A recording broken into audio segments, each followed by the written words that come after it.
All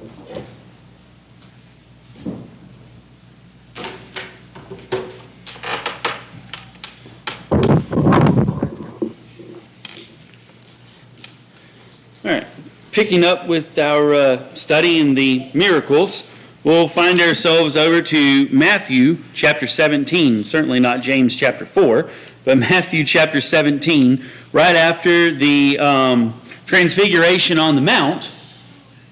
I need to blow this up as well.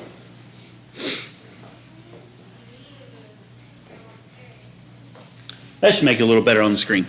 Right after the Transfiguration on the Mount, in Matthew chapter 17, that runs us down to about verse 13. Then we find Jesus healing the boy with an unclean spirit. This is verse 14 down through verse 20. Because of your little faith, for truly I say to you, if you have faith like the grain of mustard seed, you will say to this mountain, move from here to there, and it will move, and nothing will be impossible to you. And I find it interesting that this next miracle that Jesus tells comes right on the heels of him teaching his disciples this lesson. You didn't have enough faith to cast out that demon. This can only be done with a large amount of faith and prayer. But if you have just a small amount of faith, you'll be able to move mountains. And then we find the parable of the tax being found in a fish's mouth. Let's go to verse 24. When they had come to Capernaum, the collectors of the 2 drachma tax went up to Peter and said, does your teacher not pay the tax? He said, yes. When he came into the house, Jesus spoke to him first, saying, what do you think, Simon? From whom do kings of the earth take toll or tax? From their sons or from others? He said, from others. Jesus said to him, then the sons are free.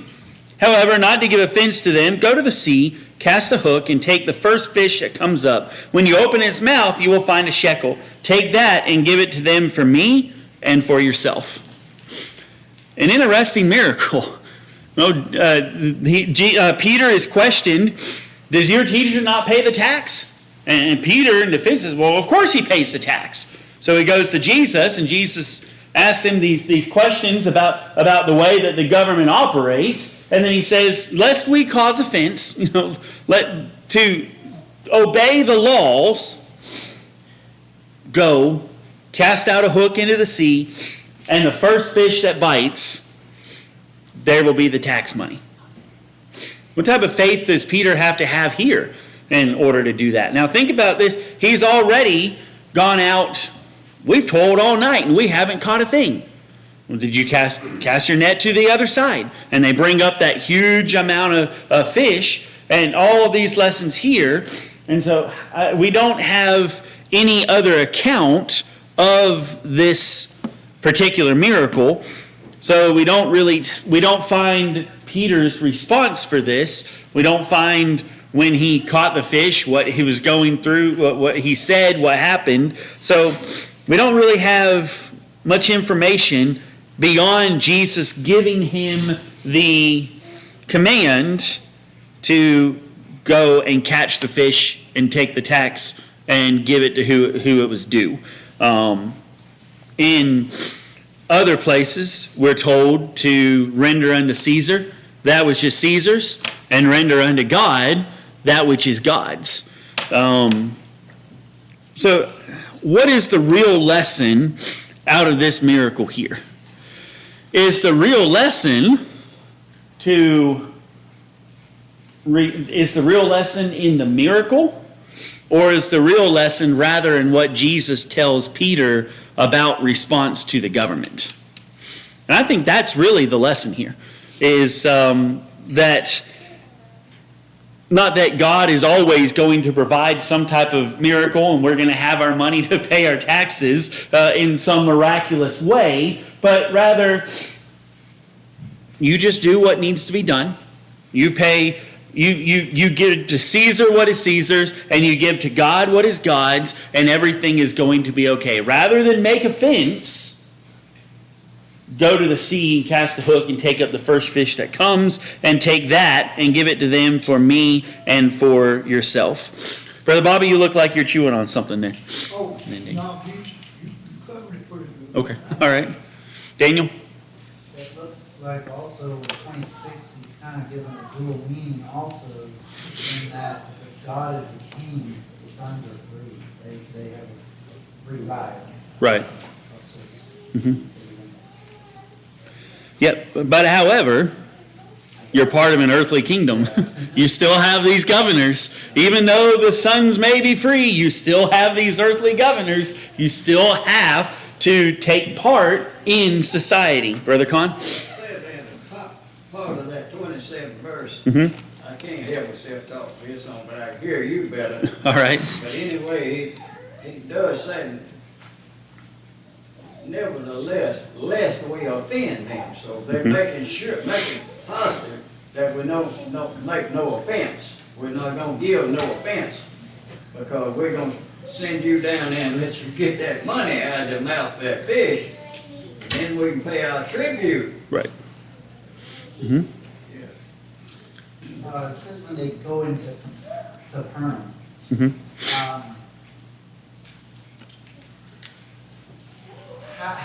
how would they pay taxes normally? I mean, he's been all over Judea and all that.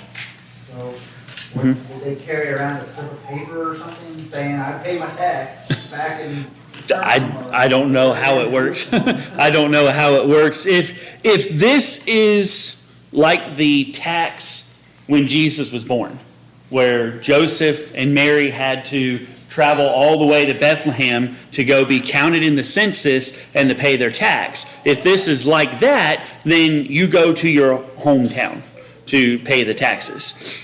Jesus has based himself now out of Capernaum.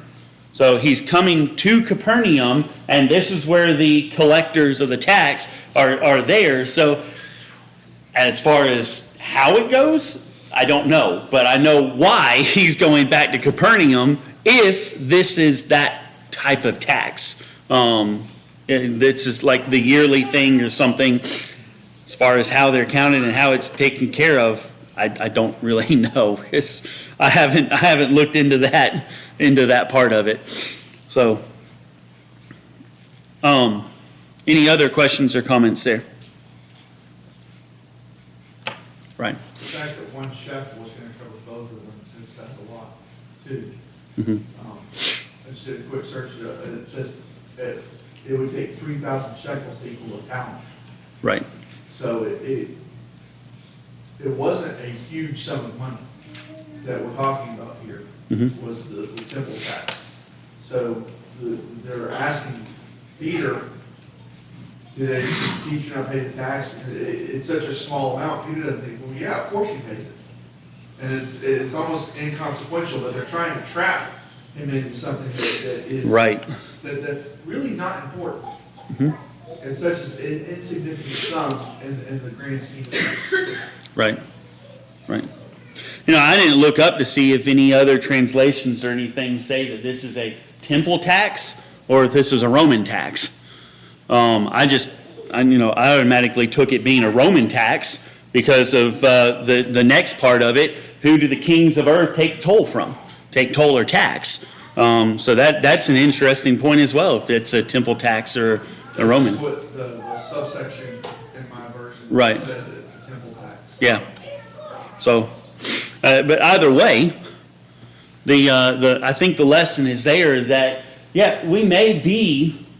Jesus may be the Son of God. Jesus may be deity, that Peter may be his disciple, and even today, we may be Christians, we may be citizens of a heavenly kingdom, but it still doesn't matter.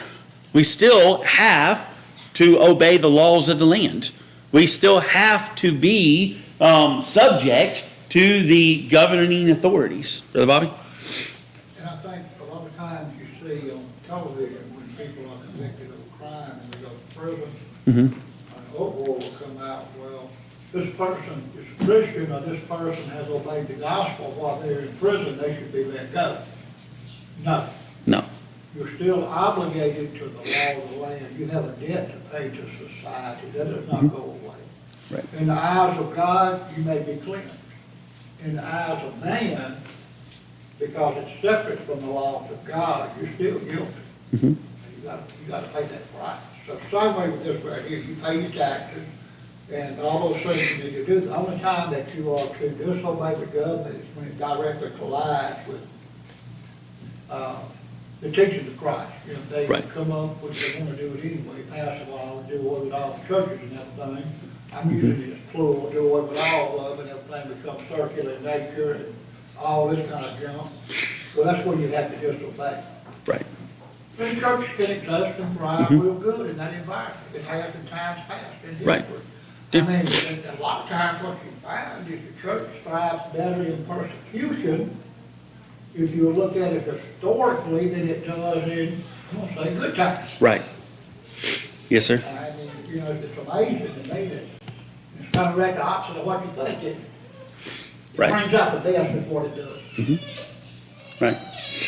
So, yeah, we have obligations that we have to fulfill no matter where we are, no matter what country we are a part of, no matter where we live, we have obligations. If we are a member of that society and we are a citizen of that nation, then that is our governing authority, no matter who they are. No matter whether we agree with them or not, we have to understand Romans chapter 13 and verse 1, let every person be subject to the governing authorities, for there is no authority except from God, and those that exist have been instituted by God. Now, I find it interesting here that we don't find this, that God moving in amongst the nations and ordering the nations and such, doesn't change. When we talk about God's providence and God's activity in this world today, and yeah, God could still perform miracles, but does He perform miraculous deeds through humankind today? No, not through us. We don't have the power of the Holy Spirit any longer to perform miracles. But does that mean that God doesn't order and operate in this world today? Absolutely it does not. Brother Bobby? All right, you take a look at what you just said. Mhm. And if you stop and think about it, the way the operation changed, since we're talking about government, to change government, to change conditions in a community, it's done through the gospel. Right. That's where the change comes. No miraculous thing, but if you want to call it miraculous, I guess it's through the gospel, okay? Give you an example. Late 1700s, actually, the last started there in the 1800s. The Restoration movement took place in this country. Millions of crowd was back to the Bible things and Bible ways. Of course, we know the church was brought back into being as far as here in the U.S., and it went out to the rest of the world in the 1800s. And that was churches of Christ elsewhere. Right. Okay, I'm just talking about from our Mhm. point. Okay. So, the devil couldn't stand that, so he created what was called a civil war. Divided the country, divided brother against brother. It had a great impact upon the church when you go back and read what happened during the Civil War. Okay? But the church survived. It went through that great calamitous time, and then you had a period of time in this country in the late, 1890s, it was called the blissful happy 90s. Right. The word has been hijacked. It was the gay night. Right. Okay? Blissful, happy, peaceful, people were getting along. One of the things you find that was going on in that period of time that started back here was obedience to the gospel. You had mayors converted to the gospel, you had sheriffs converted to the gospel, you had councilmen converted to the gospel, you had communities converted to the gospel. So what did that conversion to the gospel bring about in that community? A change. Right. Then, of course, it lasted up until post-World War II, if you will. The gospel is where the change comes, through the blood of Jesus Christ. You want to change a person's mind about something, change his heart. Right. You want to change something that's going on with morale and things like that in the facility, what do you change? The structure. You're going into what I was coming into here in Romans chapter 13, verse 3 and 4. They're speaking right along with what you're talking about here. For rulers, not a terror to good conduct, but to bad. Would you have no fear of the one who is in authority? And do what is good, and you will receive his approval. For he is God's servant for your good, but if you do wrong, be afraid, for he does not bear the sword in vain. For he is the servant of God, an avenger who carries out God's wrath on the wrongdoer. Therefore, one must be in subjection not only to avoid God's wrath, but also for the sake of conscience. And then we find passages like 1 Peter chapter 2 and verse 17, fear God, honor the king. Above all, God's law stands supreme. Under that, we have man's laws. Now, is our government supposed to enforce morality? It's great when they make laws that do enforce morality. It's great and wonderful, but that's not their responsibility. If we want to end things like homosexuality, we want to end things like divorce, we want to end things like abortion, we want to end all these different things, guess whose responsibility that is? It's not the government's responsibility in the least. It's the church's responsibility, like Brother Bobby was saying. It's the gospel that's going to make those different. We wouldn't need laws against those things if the church did its job. To prove your point from a historical standpoint of view, who would ever thought the Roman Empire would become the carriers of the gospel? Right. Go back and look at that mess. Mm-hmm. I mean, historians tell us that there were more sodomites ruling in the kingdom of the Roman government than there was folks supposed to be married to women. Mm-hmm. Now, how in the world you like, and yet in the end, you turn the world upside down? That means you turn the Roman Empire upside down. Right. The least likely carriers of the gospel, what would be termed the infidels, became what? How did they get there? It's the church. It was the church. Somebody had to take time, somebody had to put their personal feelings aside and all this stuff to teach them the gospel. Right. That made the change. And that's the only thing that'll make the change. If we waiting on somebody to make a change for us, some of these earthly men, some of these earthly women rulers and stuff, you backing up. Right. You So get backed up so far, you can put yourself in a coma you ain't getting out of. we can turn a nation around by being what God would have us to be. You know, and I'm not, as I was saying these things, I was, thinking about it, and then I thought, well, that's coming out wrong. So let me clarify. In places where the gospel is illegal and outlawed, and we have Christians, brothers and sisters that are there, and they're worshiping faithfully, they are true Christians, I'm not saying that they're falling down on their job by any means, by saying that because they haven't done their job, those nations haven't turned around, and so therefore the gospel's still illegal. That's not what, I'm not saying that. So it can take a long time to change. It was 300 something years before the Roman Empire, more than 300 years, because they were established long before Christ. So, we're talking hundreds of years before the Roman Empire turned around and became the carriers of the gospel, which eventually perverted into the Roman Catholic Church. But, that took a long time for that to happen.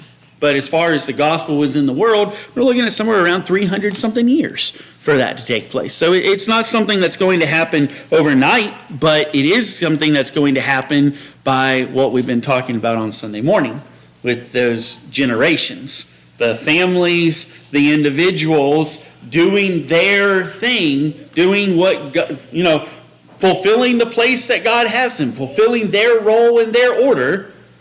Those things are what's going to change the nation around.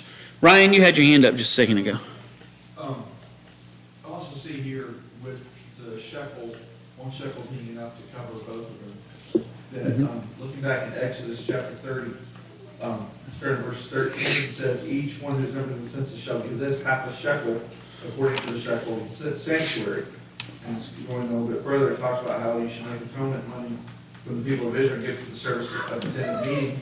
So this was for the temple, or for the sanctuary. So Christ knew exactly how much was needed. Yeah. Hey, Peter, here, this is enough that covers you and me. We're Right. good. This is our sacrifice for the temple. Mhm. This is what is exactly what's needed, no more, no less, because in verse 15 says, the rich shall not give more, and the poor shall not give less than half a shekel when you give the Lord's offering to make atonement for your lives. Right, okay. So Christ knows, God knows exactly what we need and provides exactly what we need when we need it Mhm. to be there for us. Yeah. And, I think that goes right along to the lesson that we're talking about here in Matthew chapter 17 is that as long as we fulfill our duties, everything's taken care of. God is providing and taking care of that. It's just like those of Macedonia, as they were contributing to the poor saints who were in Jerusalem. It says that they gave of their means, yea, they even gave more than their means. Because they knew, and this is the Reed Brown paraphrase of the passage in 2 Corinthians 8 and 9, they knew that whatever you reap, that will you also sow. And if he who is able to provide seed for the sower will also give harvest to those that are harvesting. So they first gave themselves to God, and then they gave themselves to the work. So they gave even beyond what they were really able to. They made sacrifices in some areas of their lives so that they could be able to give to this work, knowing that God was going to make up the difference. Knowing that God was going to provide for them. And so here, the lesson that Jesus is giving is, should we pay the tax? Aren't we the sons? If from what Ryan has told us there, I guess we really should take this then as the temple tax. This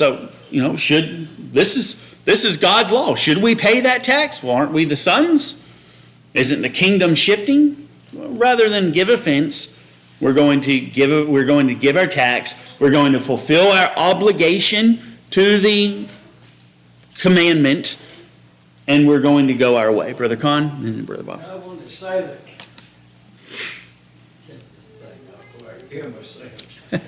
I wanted to say that we're all spiritual Jews.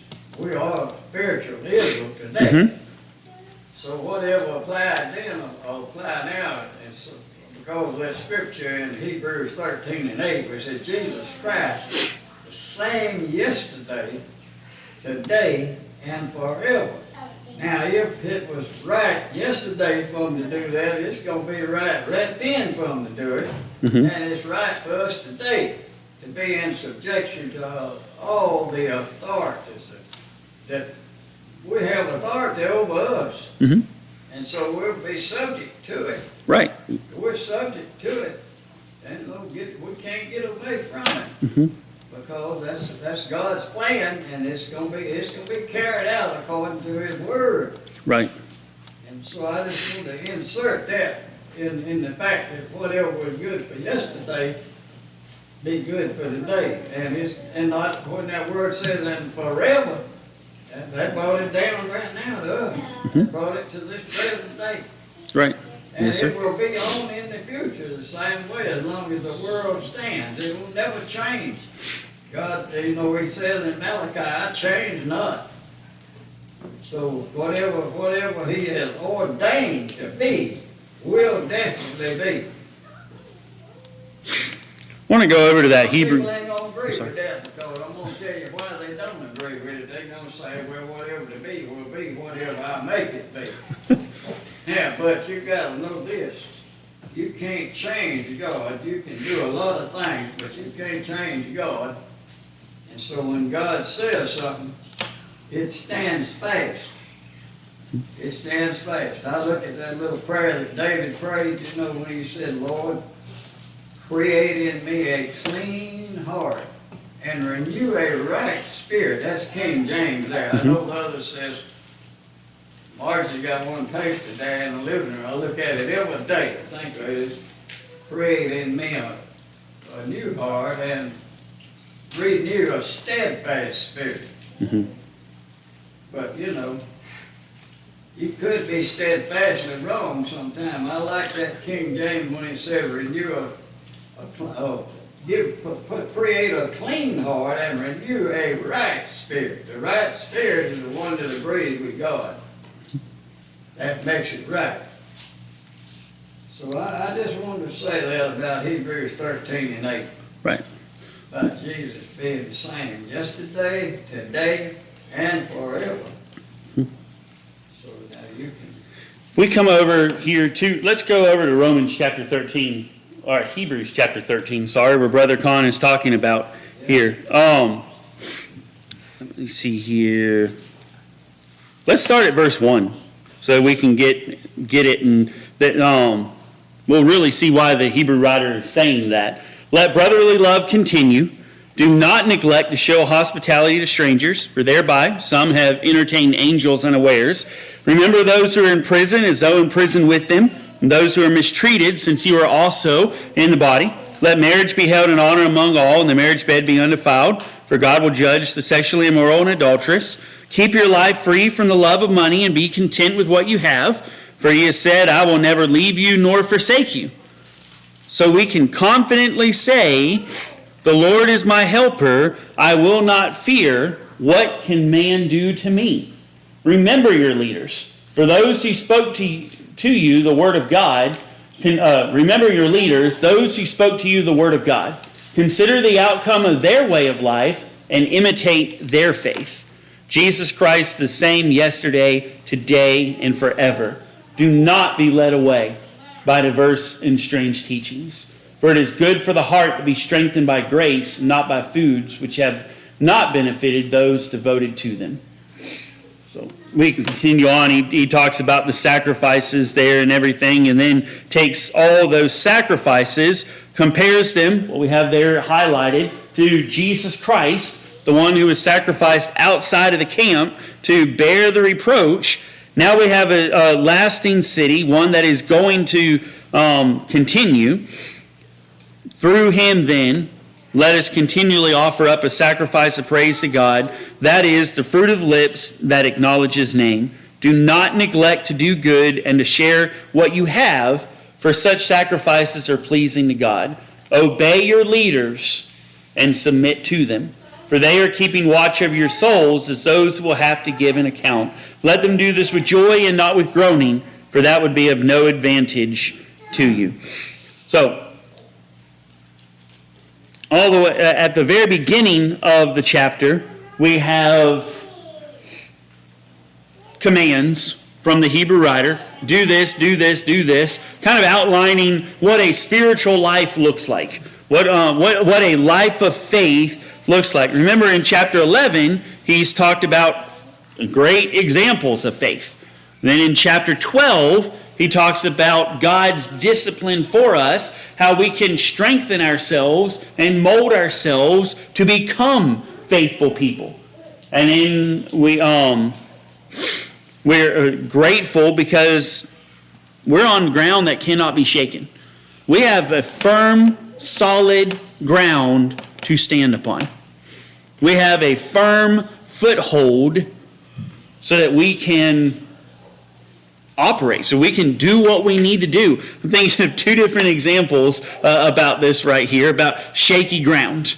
This past Monday evening, we were doing multi-company training. We had the ladder truck out, 3rd-story window, all the way. We're 45 foot high, 80 foot straight out. At the very tip of that, it's bouncing about 2 foot, moving up and down. Trying to exit off of that and get into the window and get in through and do what you need to do. That thing's bouncing 2 foot, moving. It's not very fun. We have a firm, solid ground to stand on, to operate off of. We're not moving about, shifting here and there. We have something, we have a city, a kingdom that cannot be shaken. And so, because we got that solid ground, we can have confidence to do what we need to do. What is that? Well, he gives us a list of things to kind of go through. And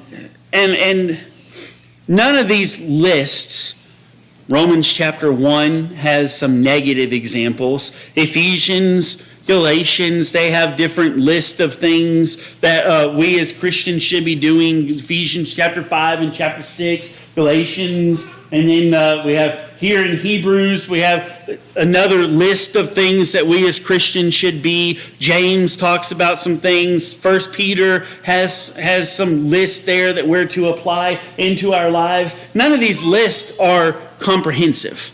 None of these lists are all inclusive.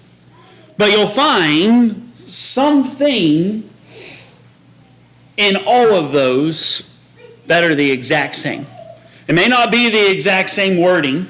It may not be the exact same phrase, because we got different writers that are writing these things. But what you'll find is something like verse 8. Something like verse 8. To show us where all of this is coming from. Especially 8 and 9, they're about not being led away by different things. That's Ephesians chapter 4. That's James chapter 1. Everything always comes back to our one true authority. Everything always comes back to the one true person. And if we come back over here to Matthew chapter 17, as we'll go ahead and wrap this up here. We come up here to Matthew chapter 17, and the authority of Jesus in verse 24 is questioned. Like Ryan said, this is kind of a trap right here. The authority of Jesus is questioned. Who do you think you are to not pay the tax? Well, who are they worshiping in that temple? You know, in that place? Who are they worshiping? So his authority is questioned. And Jesus agrees that, well, it doesn't matter who we are. When there's authority, we obey that authority.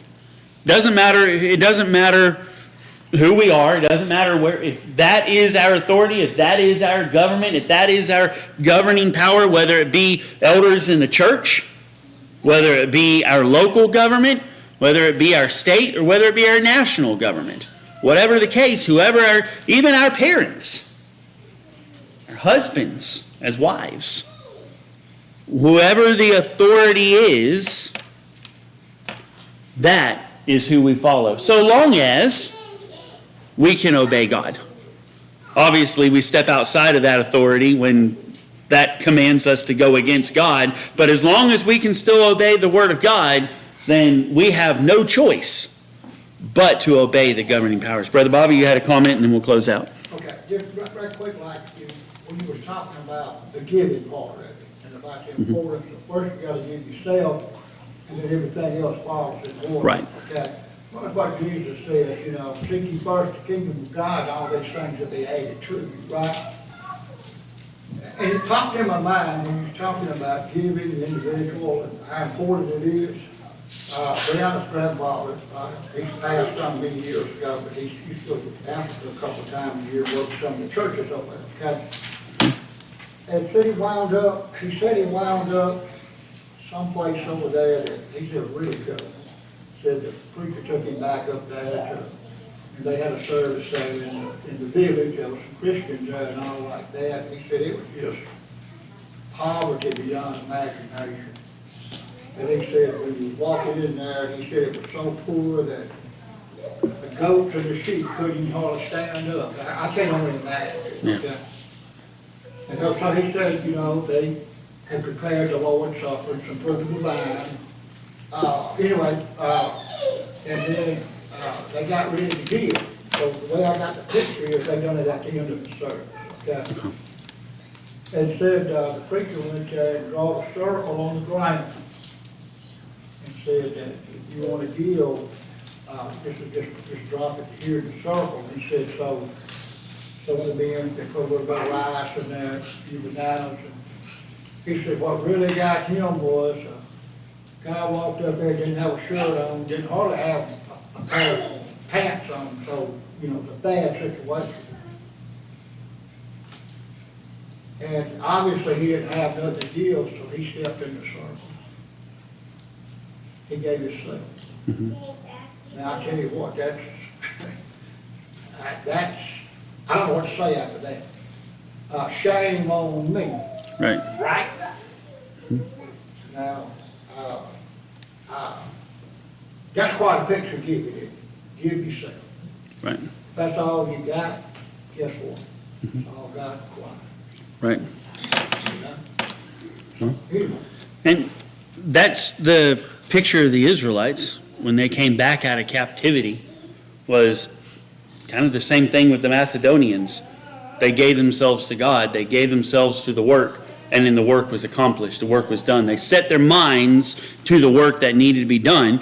And we have that example of the Macedonians in 2 Corinthians 8 and 9, where they gave themselves to the work, and then the work was accomplished and the work was done. And so we do the same thing for ourselves here. We talked about the church being the difference in the world. If the church fulfills its responsibility, the world can change. Just look what the apostles were able to accomplish in a short amount of time, where it says the gospel has gone into all the world. The gospel has gone into all of the known world, and with far less technology and ease of travel and ease of broadcast than what we have today. We have it very, very, very easy as Christians here in this nation. We're so very blessed. If we just emptied out our pockets, or ladies, your purses, here in America, most of the time just the contents that are there are worth more than what a lot of people in the world have in a lot of these places, like what Brother Bobby is talking about. That's just what we carry on us. It's amazing what God has given to us and how God has blessed us in this place. And we need to be good stewards of that. So it is the church's responsibility to send the light, to take the gospel, not into the whole world, as we sometimes think of with the Great Commission. When we look at that in our English language and we don't really pay attention to the grammar of what it's saying there, because it's not a command to go into all the world. It's rather saying, as you are going, when you are going about, teach the gospel to ourselves, to our families, to our neighbors, to those that are around us, and so spread the gospel. I'm not saying there's anything wrong with missionaries or missionary travels or anything like that, and certainly not, because look how Paul operated. Look how some of the other apostles operated. But we as individuals, the gospel is to start at Jerusalem and then start spreading throughout all corners of the world. So we at the church, we must send the light into all the world around us. Our invitation song is number 563. What Adam has chosen, send the light. So it's a good thought to end on here, that what is our responsibility? And are there opportunities that we can take that are around us? In our communities, in our families, wherever it be, the places of influence that we have, in our sphere of influence, is there any way that we can send the light